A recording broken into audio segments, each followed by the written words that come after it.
कल हम लोग काकतीय वंश के बारे में कहां तक पढ़े थे? राजपाल देव के बारे में। यहां तक हम लोग पूरा कंप्लीट कर लिए थे। अब आगे कंटिन्यू करेंगे। तो राजपाल देव इनकी क्या है? दो बीबियां रहती हैं, एक चंदेल और दूसरा बघेलिन। चंदेलिन राजकुमारी और दूसरा बघेलिन राजकुमारी। तो हमको इसके नाम वाम में जाने का उतना जरूरत नहीं है। इनकी बीबी का नाम क्या था? मेन आपको याद रखना है दलपत देव। मेन आपको किसको याद रखना है? चंदेल राजकुमारी, इनकी बेटा कौन रहता है? दलपत देव। ठीक, इनका पुत्र कौन होता है? दलपत देव। ये इंपॉर्टेंट है, और बाकी है उसको आप देख लेना, उतना मेरे को नहीं लगता जरूरत है। मेन याद होना चाहिए राजपाल देव का बेटा कौन होता है? दलपत देव। अब दो इनकी बीवी रहती है, चंदेलिन और बघेलिन। तो जैसे ही राजपाल देव का क्या है? मृत्यु होता है। तो राजपाल देव का मृत्यु होता है, तब फिर क्या होता है? अब दो राजकुमारी तो चाहेंगे कि मेरा बेटा बने, मेरा बेटा बने। ठीक, पहला राजकुमारी। दूसरा, उस राजकुमारी के भाई होंगे, वो चाहेंगे क्या? कि मेरी बहन का चले साम्राज्य में। ऐसा ही तो होगा ना, ऐसा ही होगा। तो क्या होता है?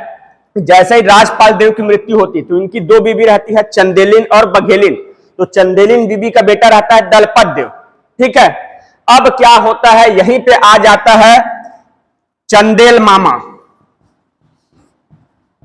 मामा मतलब क्या? एक ही नाम जान सुनते होंगे, शकुनी मामा, सुने हो महाभारत वाला। तो क्या होता है? राजपाल देव की मृत्यु होती है तो क्या होता है? जो चंदेलिन राजकुमारी रहती है, उसका भाई चंदेल मामा, ये क्या है? धोखा देके यहां के गद्दी पे बैठ जाता है। तो पहली बार क्या होता है? बस्तर का जो शासन है, बस्तर का साम्राज्य है, वो किसके अधीन आ जाता है? किसी बाहरी व्यक्ति के। तो किसके हाथ में आता है? चंदेल मामा।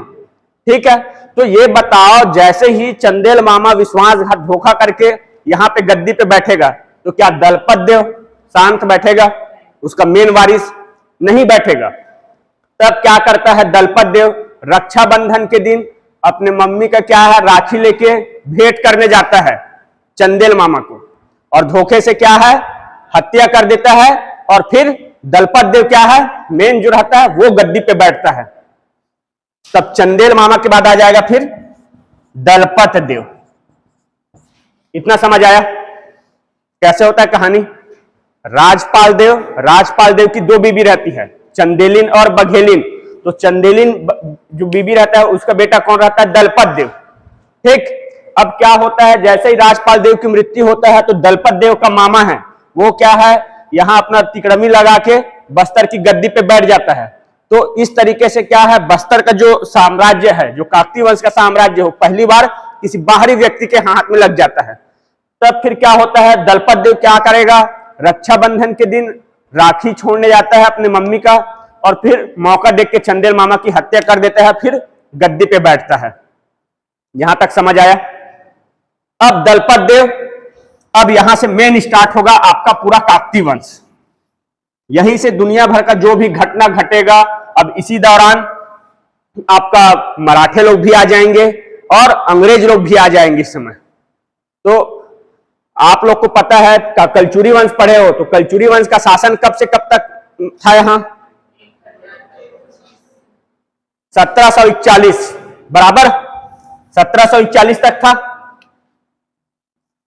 1741 में अपना रतनपुर जो कलचुरी शाखा रहता है वो समाप्त हो जाता है और मराठे लोग आ जाते हैं यहाँ पे। सेम ऐसे ही रायपुर का जो अपना लाहौरी शाखा रहता है कलचुरी वाला, वहां का भी शासन क्या है? लगभग 1750-55 तक में रहता है। उसके बाद वो भी डायरेक्ट क्या है? मराठों के अधीन आ जाता है। यहां तक ठीक है। अब देखो दलपत देव का शासनकाल कब से कब तक रहता है? डेट याद करने की जरूरत नहीं है, मैं बता बस रहा हूं। 1731 से 1774, 1731 से 1774 तक। अब देखो यहां पे कौन लोग आ गए हैं? मराठे लोग। 1741 में क्या होगा? आप लोग पढ़े होंगे जिन लोग, कौन आता है? रघुजी प्रथम का सेनापति भास्कर पंत, यही आता है आक्रमण अपने उड़ीसा अभियान में, बंगाल अभियान में। और क्या करता है उस समय? यहां का शासक कौन रहता है? अंतिम कलचुरी शासक मोहन सिंह। उनको परास्त करके हाँ रघुनाथ सिंह रहता है, रघुनाथ सिंह, हाँ रघुनाथ सिंह को पराजित करता है, उसके बाद फिर उसी को अपना प्रतिनिधि बना देता है, फिर बाद में मोहन सिंह बनता है, फिर अल्टीमेट मोहन सिंह हट जाता है, फिर उसके बाद डायरेक्ट प्रत्यक्ष मराठा शासन स्टार्ट होता है बिंबाजी भोसले के द्वारा। ठीक है, तो मेरा कहने का मतलब यह है 1741 डेट है वो इंपॉर्टेंट है कि 1741 के बाद क्या है, यहां कलचुरियों का शासन समाप्त हो जाता है। सेम वैसे क्या होगा, रायपुर में जो कलचुरी शासक रहते हैं उनका साम्राज्य कब तक चलता है, लगभग 1755 तक। ठीक, वहां भी खत्म हो जाएगा। अब मराठे लोग क्या है यहां आ जाएंगे। अब बिंबाजी भोसले आ गया शासन करने के लिए। तो बिंबाजी भोसले के बारे में जानते हो, बिंबाजी भोसले क्या है, प्रतापी शासक था। ठीक है, बहुत मतलब क्या बोल सकते हैं, कुशल नेतृत्व करता था।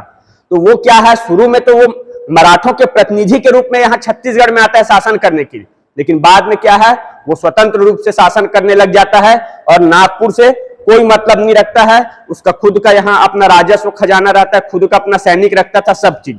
मतलब छत्तीसगढ़ के मामले में बिंबाजी भोसले क्या करता था, निर्णय लेने के लिए स्वतंत्र रहता था, वो नागपुर के ऊपर डिपेंड नहीं था।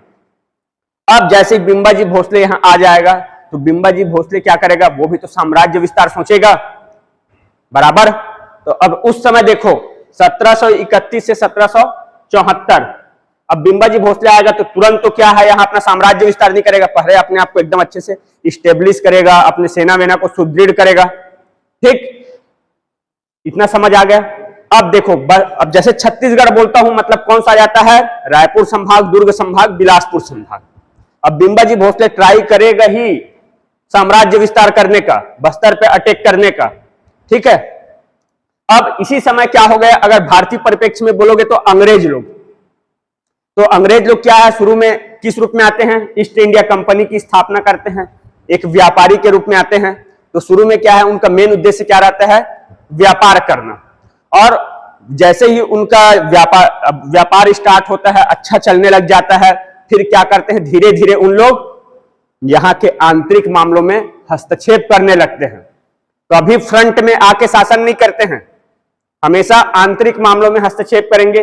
पीछे से दो राजा लड़ रहे हैं तो एक का साथ देंगे, तो पीछे से साथ देंगे, हम आपको हथियार देंगे, हम आपको सैनिक देंगे, हम आपको पैसा देंगे, बदले में हमको ये चाहिए, इस टाइप का। क्योंकि सामने आएंगे तो फिर जनता बगावत कर जाएगी।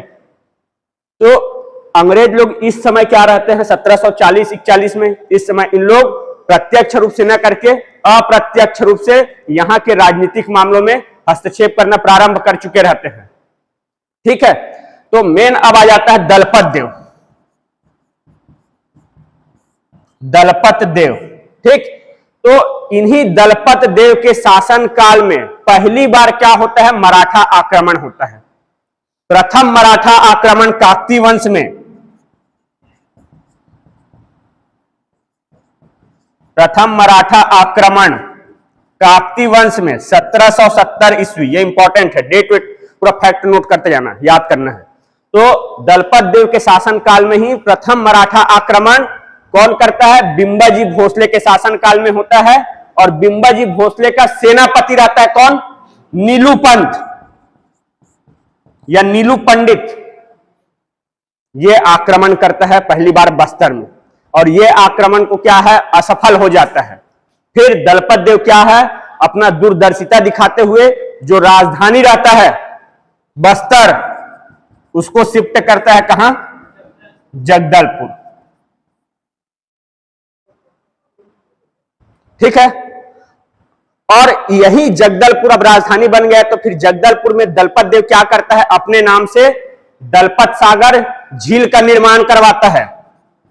दलपत सागर, जिन लोग जगदलपुर गए होंगे तो जरूर देखे होंगे दलपत सागर झील। वर्तमान में क्या है, छत्तीसगढ़ का सबसे बड़ा झील है। इसका पूर्व नाम क्या था, भूपाल ताल। पूर्व नाम भूपाल ताल। इतना हुआ दलपत देव के बारे में। और इसी दलपत देव के शासन काल में बंजारे लोग, बंजारे किसको बोलते हैं जान डाले, जो अपना घूमते फिरते रहते हैं, ठीक है, स्थायी निवासी नहीं रहता है। तो इन्हीं के शासन काल में बस्तर में बंजारों के द्वारा वस्तु विनिमय प्रणाली प्रारंभ की गई। वस्तु विनिमय प्रणाली मतलब क्या होता है, वस्तु के बदले वस्तु, इस टाइप से व्यापार। तो ये बंजारे लोग क्या है, नमक लेके आते थे और नमक के बदले में यहां से क्या है, बहुमूल्य जो भी संपदा रहता था उसको लेके चले जाते थे। इस तरीके से वस्तु विनिमय प्रणाली का उपयोग इन लोग स्टार्ट किए। तो यहीं से क्या है, फिर बस्तर का शोषण भी प्रारंभ होता है आम जनता का। नमक का क्या कीमत रहेगा जी, लेकिन नमक का वैल्यू समझ रहे हो ना, उसके बिना टेस्ट ही नहीं आता है। तो ये बंजारे लोग क्या है, नमक लेके आ गए, फिर यहां से जो बहुमूल्य लघु वनोपज है उनको लेके जाते थे।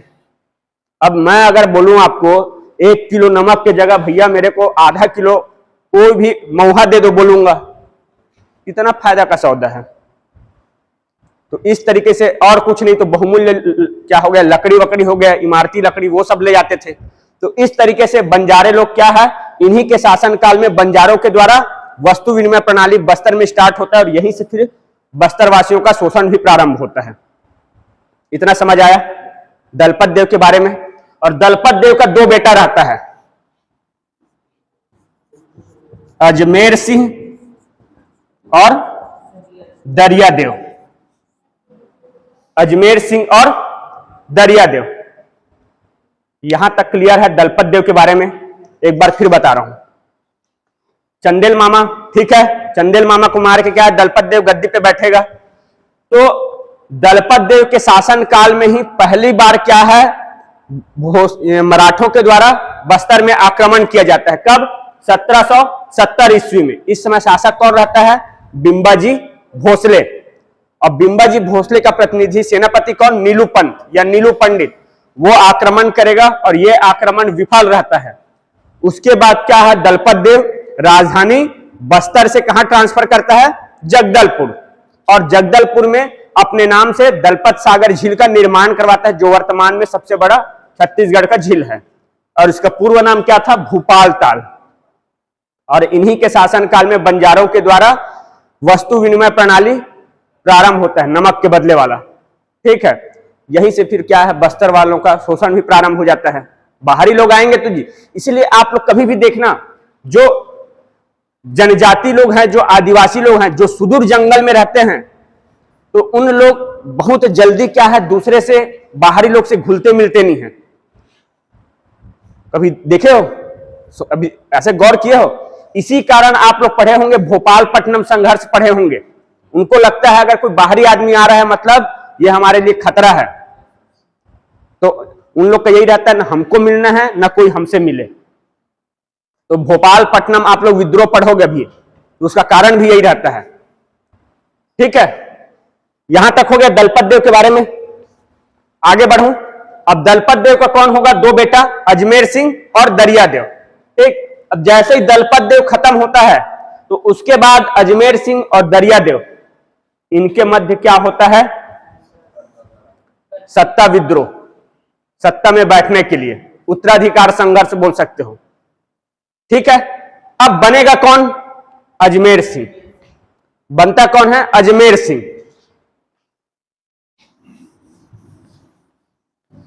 तो काकतीय वंश का अंतिम स्वतंत्र शासक बोलेंगे तो कौन रहेगा, यही अजमेर सिंह।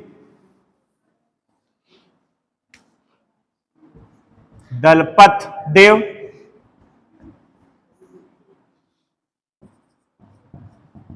अजमेर सिंह,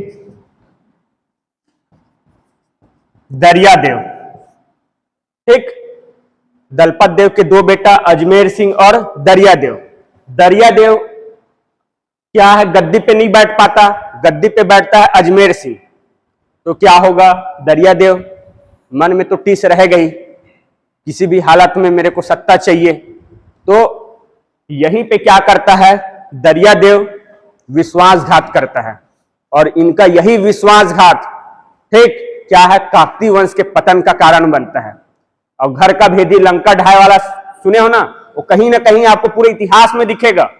तो ये क्या करता है, दरिया देव मराठों, अंग्रेजों, इनके साथ जाके कूटनीतिक संधि कर लेता है, ठीक। अब मराठे अंग्रेजों के साथ जाके मिल लेगा, संधि कर लेगा। उसके बाद क्या है, उनके सहयोग से हमला करता है अजमेर सिंह के शासन को। हटाने के लिए, अजमेर सिंह को सत्ता से हटाने के लिए हमला करता है। तब फिर क्या होता है, इसी दौरान हलबा विद्रोह होता है। फिर अजमेर सिंह के शासनकाल में क्या होता है, हलबा विद्रोह, यही है हलबा विद्रोह। तो अजमेर सिंह के शासनकाल में क्या होगा, हलबा विद्रोह। 1774 से 1777,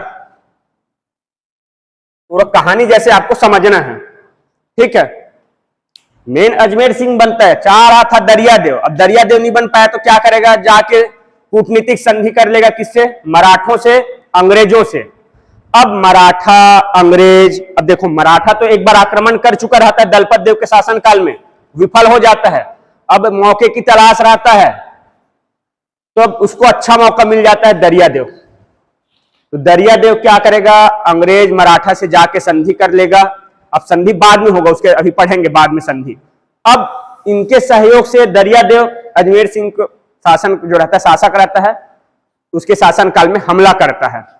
अब हमला करेगा तो फिर इसी समय क्या होता है, हलबा विद्रोह होता है, इन्हीं के बचाव के लिए। तो हलबा विद्रोह कब होता है, 1774 से 1777। इसीलिए क्या बोलते हैं, अजमेर सिंह को क्या बोलते हैं, बस्तर में क्रांति का मसीहा, ठीक है।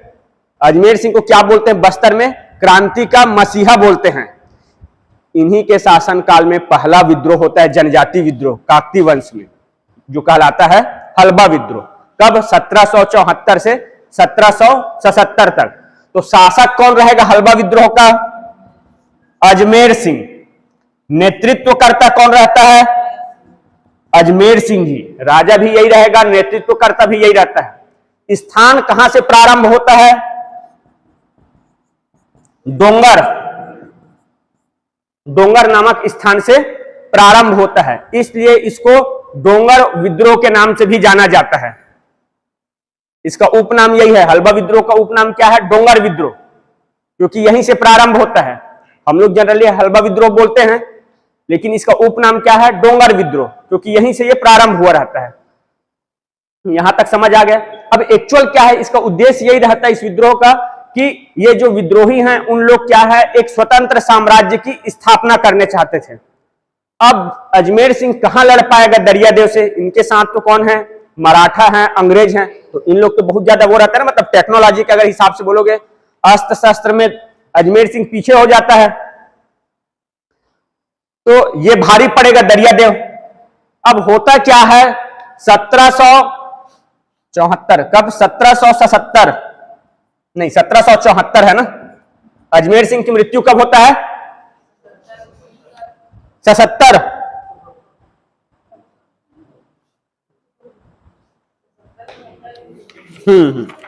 एक बार मैं देख लेता हूं, हाँ डेट देख लेता हूं।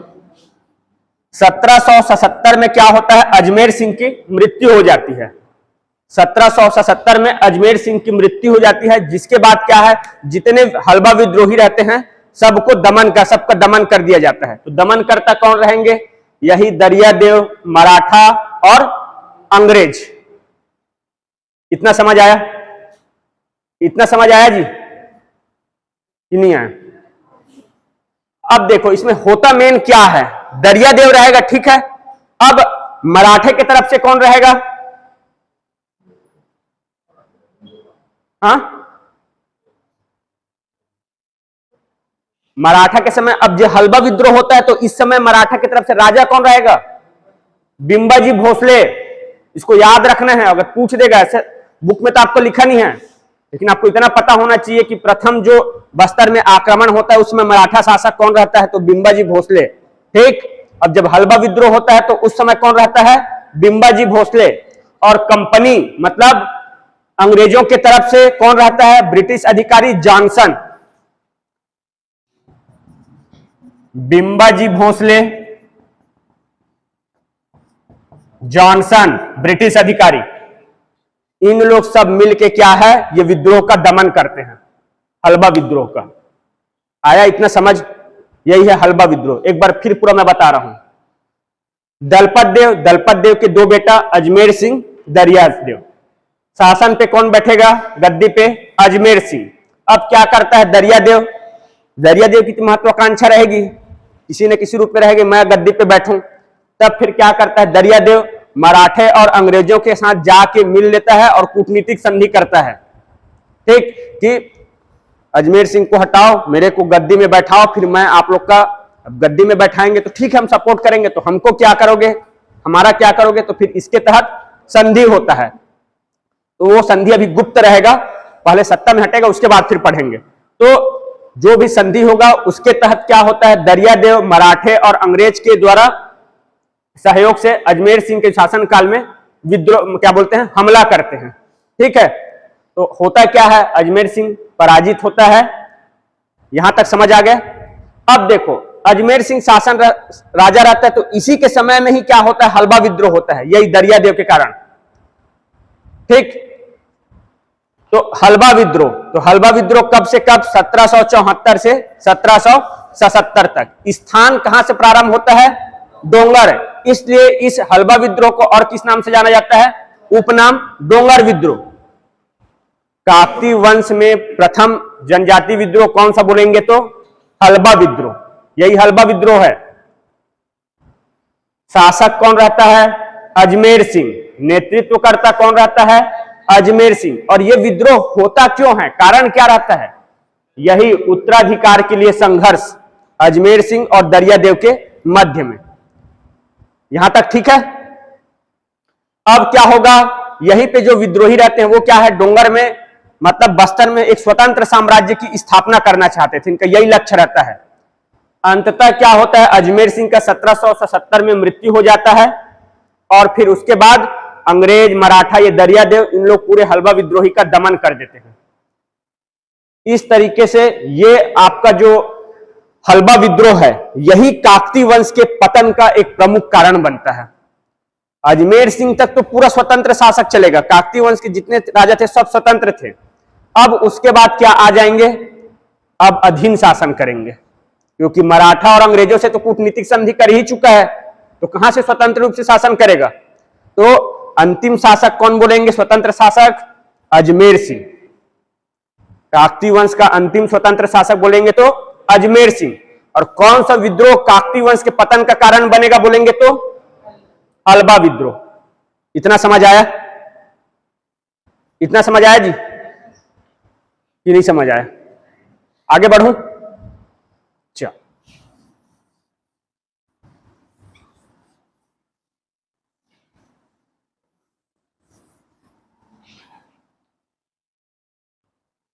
अब देखो, अब गद्दी पे बैठेगा कौन, दरियादेव, ठीक।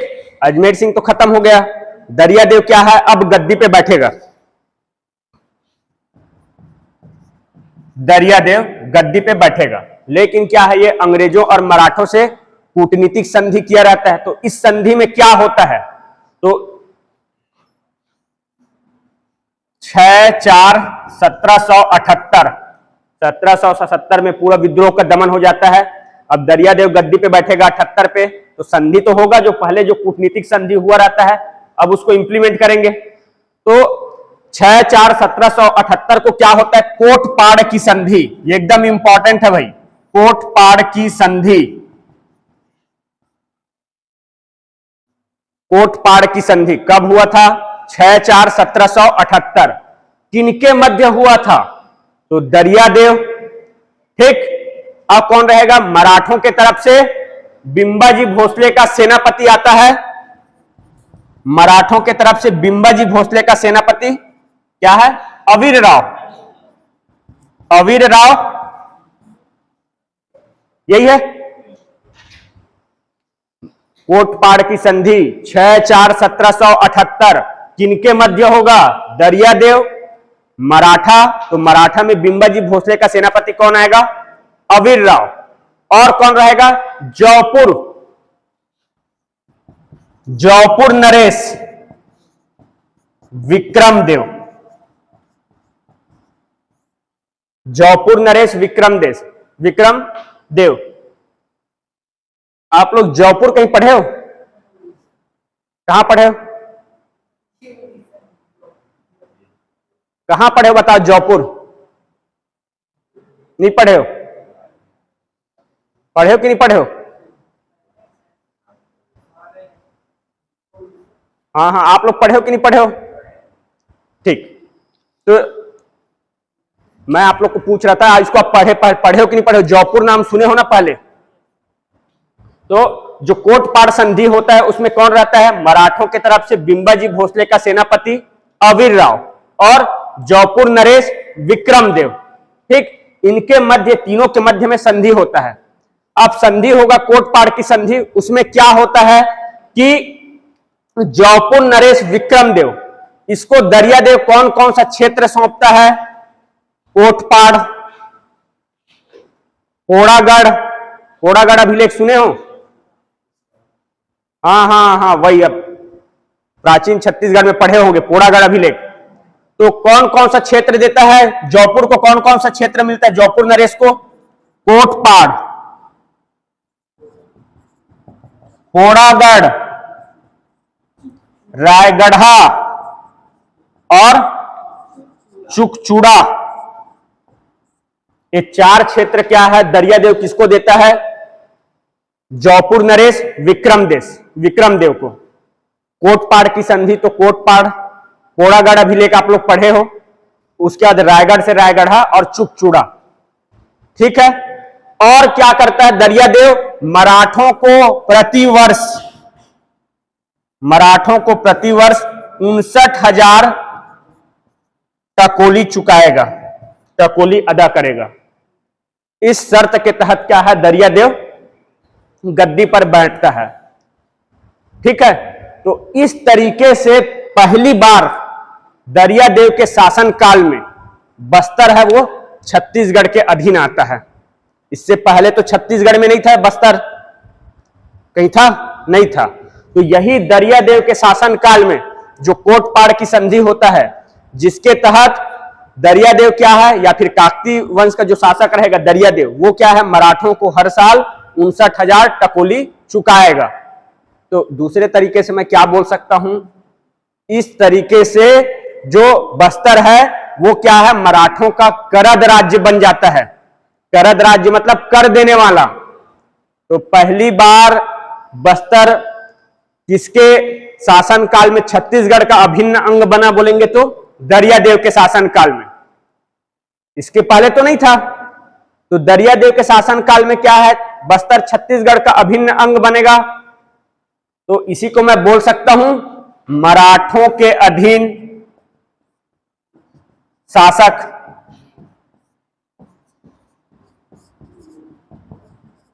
यही होगा मराठों के अधीन प्रथम शासक। बराबर इतना समझ आया कि नहीं आया? एक बार और बताता हूं। दरियादेव शासन पे बैठे, गद्दी पे बैठेगा, तो गद्दी पे बैठेगा तो पूर्व में जो संधि हुआ रहता है अंग्रेज मराठा है, ठीक है, उसके तहत क्या होता है 6/4/1778, ये इंपॉर्टेंट है डेट, कोटपाड़ की संधि। तो 6/4/1778 को क्या होता है, कोटपाड़ की संधि होती है। और इस संधि में कौन कौन लोग शामिल रहते हैं? दरियादेव तो रहेगा ही, गद्दी में बैठना है तो। इसके अलावा मराठों के तरफ से बिंबाजी भोसले का सेनापति अवीर राव, उसका सेनापति नहीं, उसका प्रतिनिधि अवीर राव, और जौपुर नरेश कौन, विक्रमदेव, इनके मध्य संधि होता है। इस संधि के तहत क्या डिसाइड होता है कि दरियादेव जौपुर नरेश विक्रमदेव को कोटपाड़, पोड़ागढ़, रायगढ़ा और चुकचूड़ा क्षेत्र उनको देगा, और मराठों को प्रति वर्ष 59,000 रुपए टकोली चुकाएगा। तो इस तरीके से क्या होता है कि दरियादेव के शासन काल में बस्तर मराठों का करद राज्य बनता है, या फिर और क्या बोल सकते हैं कि दरियादेव के शासन काल में ही बस्तर छत्तीसगढ़ का अभिन्न अंग बनता है। अब बस्तर करद राज्य बनेगा मराठों का, तो क्या बोल सकते हैं, मराठों के अधीन प्रथम शासक, यही तो बनेगा जी दरियादेव। अंतिम स्वतंत्र काकती वंश का शासक बोलूंगा तो कौन हो जाएगा, अजमेर सिंह। अजमेर सिंह के बाद अब क्या आएगा, वो तो स्वतंत्र हो गया, अब जो बनेगा वो कौन बनेगा, प्रतिनिधि के रूप में काम करेगा। तो मराठों के अधीन, तो मराठों के अधीन प्रथम शासक कौन हो जाएगा, यही दरियादेव। इतना समझ आया? बराबर। उसके बाद कोटपाड़ की संधि के बाद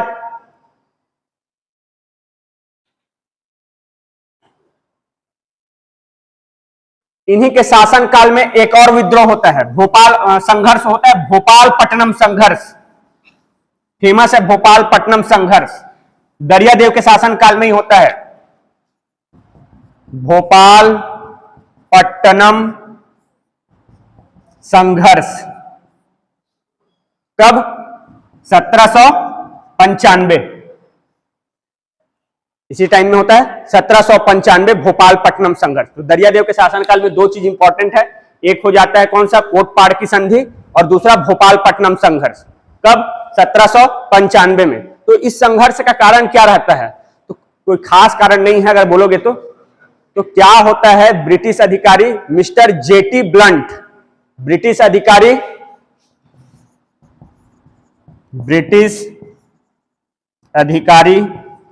मिस्टर जे टी ब्लंट, ठीक, ये क्या करता है? बीजापुर, भोपाल पट्टनम संघर्ष मतलब भोपाल पट्टनम कहां है? बीजापुर, ठीक है। तो ये मिस्टर जेटी ब्लंट रहता है, ये भोपाल पट्टनम के थ्रू बस्तर में प्रवेश करना चाहता था। तो जैसे प्रवेश करने के लिए ये आता है तो वहां की स्थानीय लोग इसका क्या करते हैं? विरोध करते हैं। इसी को क्या है? भोपाल पट्टनम संघर्ष के नाम से जाना जाता है। अंततः क्या होता है? मिस्टर जेटी ब्लंट को वापस लौटना पड़ता है, मतलब ये बस्तर नहीं जा पाता है। यही है भोपाल पट्टनम संघर्ष, इतना ही है भोपाल पट्टनम संघर्ष। तो आपसे पूछेगा भोपाल पट्टनम संघर्ष कब हुआ? 1795। किसके शासनकाल में हुआ? दरियादेव। कारण क्या था? यही था, ब्रिटिश अधिकारी mister jetty blunt Bhopal Pattanam के रास्ते बस्तर जाना चाहता था, जिसका स्थानीय लोगों ने विरोध किया।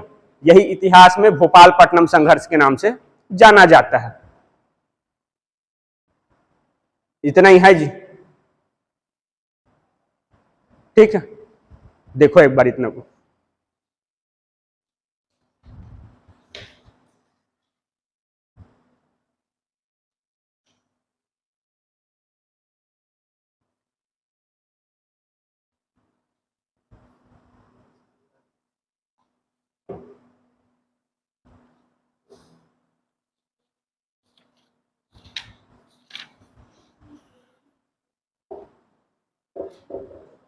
अच्छा, हलवा विद्रोह में एक चीज और बताना भूल गया था। अंग्रेजों और मराठों के अधीन पहला विद्रोह, प्रथम प्रलेखित विद्रोह बोलते हैं, प्रथम विद्रोह कौन था? तो यही हलवा विद्रोह था। अंग्रेजों और मराठों के विरुद्ध, अधीन बोल रहा हूं जी, अंग्रेजों और मराठों के विरुद्ध प्रथम विद्रोह कौन सा था? तो यही हलवा विद्रोह था। और इस हलवा विद्रोह में जो कांकेर का जो राजा रहता है वो क्या है? सहयोग किया रहता है, कांकेर रियासत का राजा।